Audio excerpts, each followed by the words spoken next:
Olá, meus amigos, voltei aqui para fazer mais um vídeo, continuando aqui na minha jornada de aprendiz de oratória.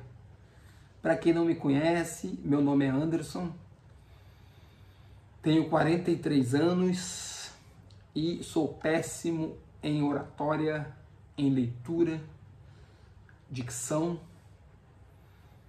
Parei muito cedo de estudar, estudei, é uma longa história, uma hora eu vou contar aqui a minha história, como eu estudei, mas como a maioria dos brasileiros aí, não estudei direito.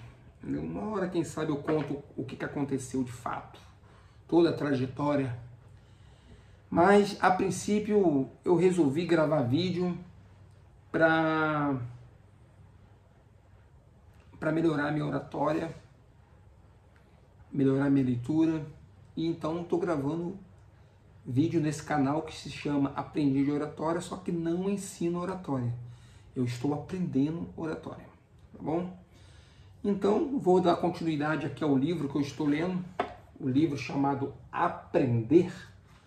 Escolhi um livro um pouco difícil, mas comecei e agora vou terminar, né? O nome do livro se chama Aprender. O que diz a psicologia e a ciência cognitivas?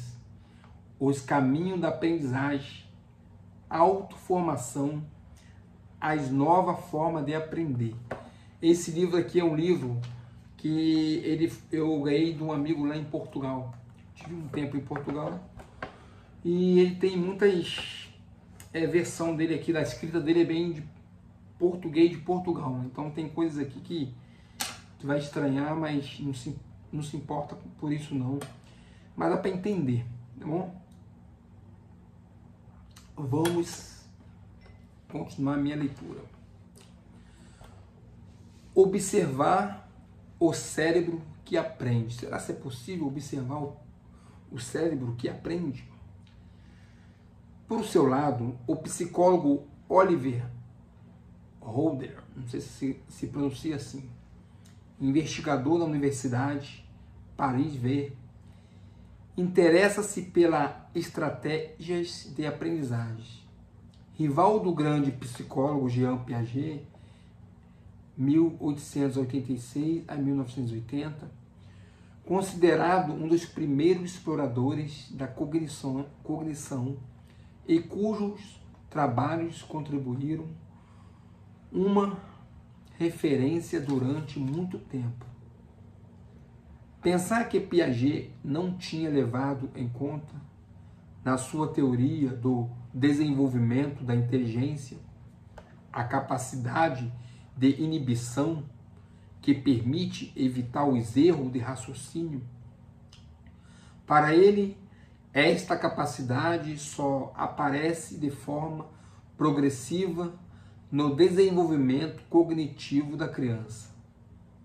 Foi graças à imagiologia cerebral que Holder pôde confirmar essas hipóteses, mostrando que essa capacidade se ativava ou não no córtex pré-frontal. Por exemplo, explica Holder, num cérebro exercício inventado por Piaget, apresenta-se a criança da escola pré-primária numa mesa ou numa ecrã de computadores, duas filas com os mesmos números de fichas de 6 a 8 segundos os casos e de comprimentos diferentes. O espaço ocupado na mesa ou no ecrã, quando se pede às crianças que comparem as quantidades, engana-se respondendo que há mais ficha do que há mais ficha na mais comprida. Jean Piaget pensava que a criança da pré-primária, ainda não dominava os conceitos de números, que ainda não tinha atingido o estágio lógico-matemático correspondente. Segundo Roudet, foi agora possível demonstrar que o problema da criança pequena não é o número enquanto tal, mas a dificuldade do seu córtex pré-frontal em inibir as respostas automática e errônea. Comprimento igual a número. Que fazer quando a explicação lógica não basta na escola? Trata-se de ensinar os alunos a inibir os seus automatismos errados de raciocínio para mudarem de estratégia caso por caso. No entanto, para compreender melhorar a forma como se aprende, essas observações têm de dialogar com o conjunto das investigações em psicologia cognitiva, comportamental e social e linguística. E, de resto, aquilo que a maioria dos investigadores entende quando fala de neuropedagogia. Para Michael Foucault, por exemplo, investigador da Universidade de Clermont-Ferrand, que trabalhou em numerosas experiências em sala de aula, são sobretudo dispositivos experimentais baseados na análise do comportamento dos alunos e do desempenho realizado que permite o avanço da pedagogia. Ainda que, afirma ele, a semelhança de muitos investigadores, a França acuse alguns atrasos, sobretudo em relação aos países anglo-saxônicos. Numerosos laboratórios, Marcel, Poitiers, Grenoble, Dijon ou Reims, dedicam-se a esse tipo de pesquisa.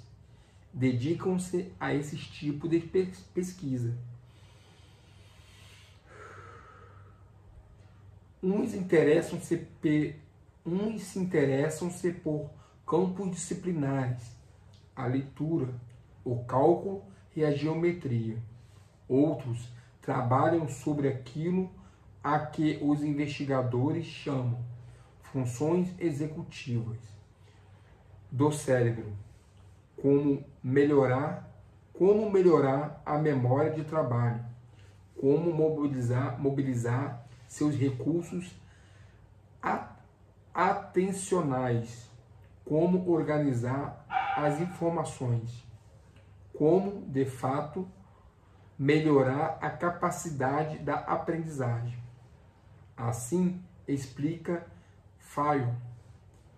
Para treinar a memória de trabalho visual, pequenos dispositivos em ecrã abrigam a memorizar cada vez mais elementos.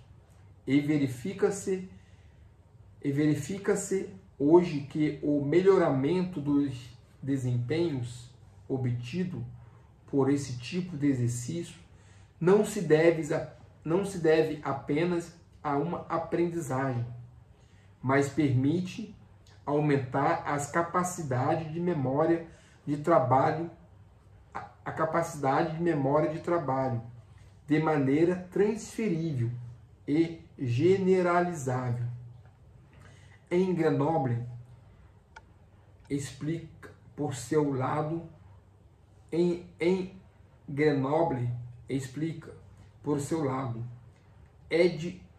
Edwards Jackson, investigador no Laboratório de Psicologia e Neurociência na Universidade Grenoble II, estabeleceram-se oficinas cognitivas em sala de aula do ensino secundário sobre a metacognição, para ajudar os alunos a compreender melhor como funciona, a melhorar os seus desempenhos.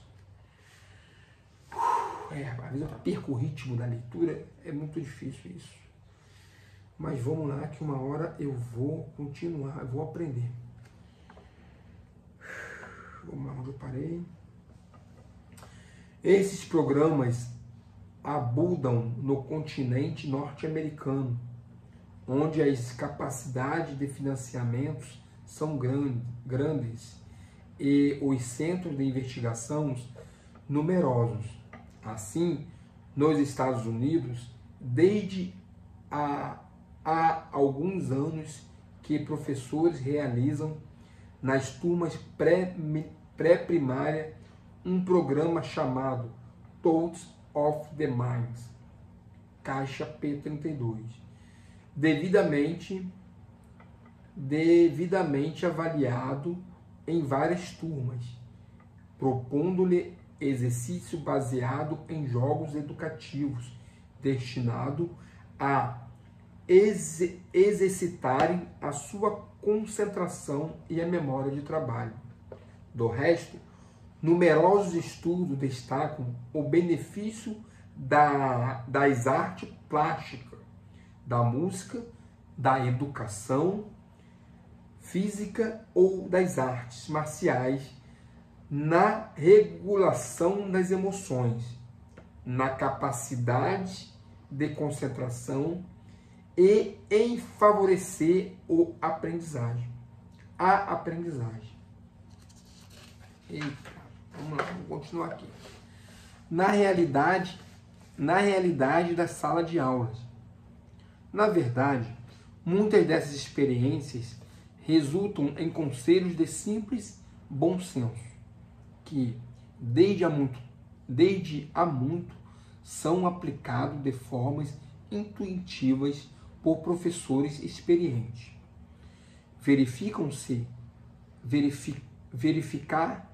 Verificar se as crianças dormem o suficiente. Favorece a atenção, distribuindo atividade ao longo do dia. Essas experiências são hoje confirmadas pelas investigações. Assim, foram realizados estudos no LPMC Grenoble sobre o papel do toque para ajudar as crianças do último ano da pré-primária a reconhecerem as letras. Tocar para aprender. Uma técnica iniciada em princípio do século XX pela pedagoga Maria Montessori, que já precanizava, nossa, que palavra difícil, precanizava, vou até anotar aqui para depois colocar lá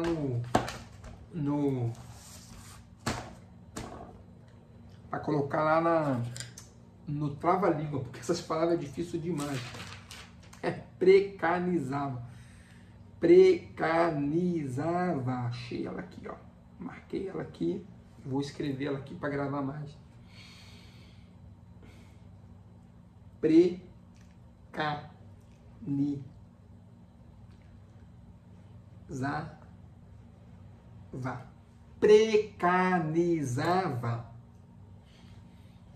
que já precarizava o uso de um método multissensorial, que incluía o corpo e o toque, nas aprendizagens fundamentais, como estão então todas essas experiências na realidade de uma sala de aula, que é preciso fazer funcionar, com todos os condicionalismo inerente à heterogeneidade. Nossa Senhora!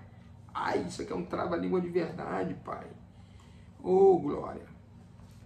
Deixa eu pegar.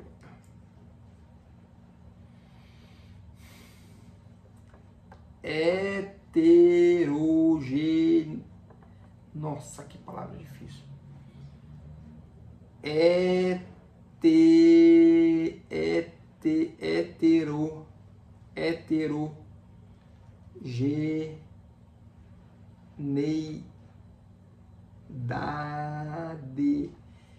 Heterogeneidade. Não sei nem o que significa, depois tem que pesquisar. Heterogeneidade. Se tu sabe, comenta aqui o que significa isso, gente. 2 alunos.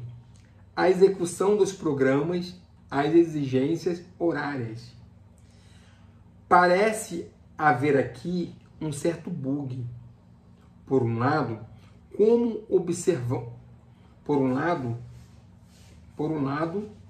observam muitos investigadores, são raros os professores que conhecem as investigações.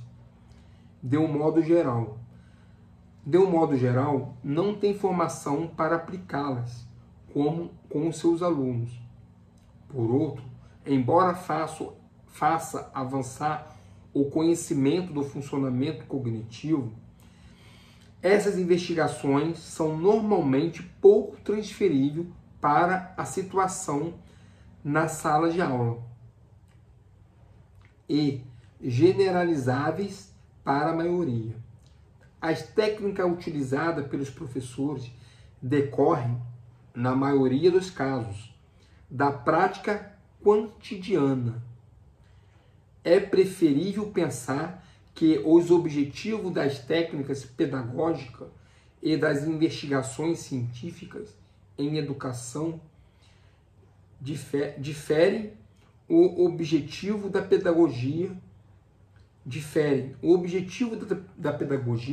consiste em elaborar técnicas que funcionem, enquanto o objetivo das investigações científicas é não só avaliar cientificamente os efeitos dessas técnicas, mas também compreender, explicar, eventualmente prever ou simular como essas técnicas podem funcionar.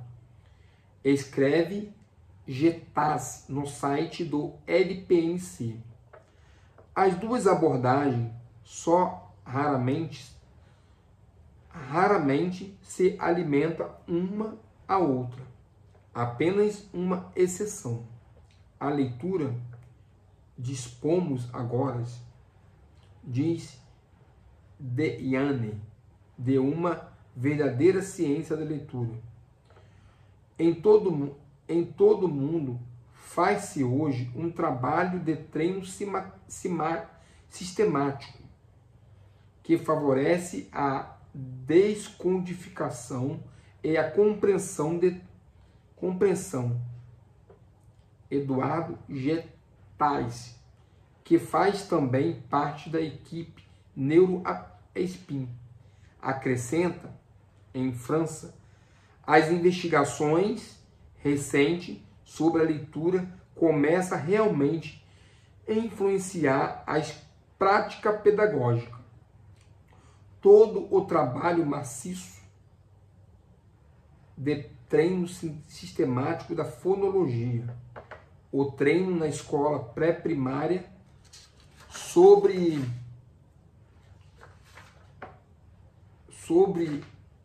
a correspondência, grafemas, fonemas, são diretamente inspirados na psicologia e na linguística cognitiva. É preciso referir outros domínios em que as técnicas da neurociências, a imagiologia cerebral e os eletroencefalogramas. Que coisa difícil, papai. eletrocefalogramas. Eletroencefalogramas. Podem auxiliar, vou escrever aqui também. Pode auxiliar a aprendizagem ou das crianças que sofrem de perturbações como dislexia ou descalculia. Dislexia, se eu não me engano, é sobre leitura, né? E descalculia é sobre números. Sobre leitura, não. Dislexia é sobre letras. E descalculia é sobre números. Hoje em dia, em vários laboratórios, realizam-se tomografia computadorizadas ao cérebro das crianças disléxicas, antes e depois de um treino clássico, para observar a melhoria e os efeitos da medicação. Os investigadores gostam de encontrar uma assinatura central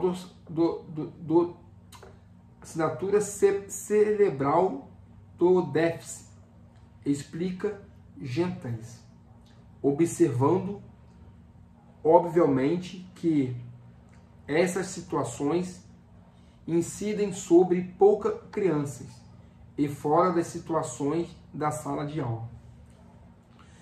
Se as neurociências e as ciências cognitivas geram conhecimentos nobres sobre o funcionamento do cérebro, há a questão do saber como usar esses conhecimentos na educação. Por ora, a neuropedagogia prospera mais no laboratório do que nas salas de aula. Martine Fournier. É isso. Mais uma leitura de hoje, mais uma missão cumprida.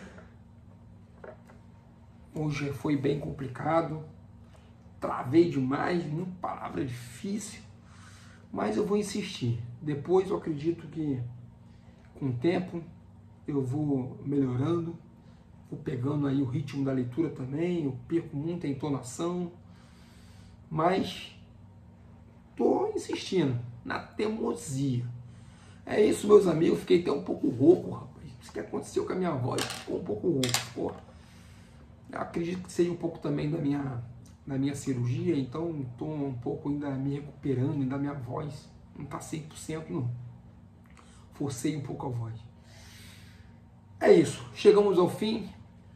Se você quer acompanhar a minha jornada, deixa um comentário aí, e o que você acha, o que eu devo melhorar. Devo melhorar muita coisa, mas coloca a dica aí e até o próximo vídeo. Valeu, fui!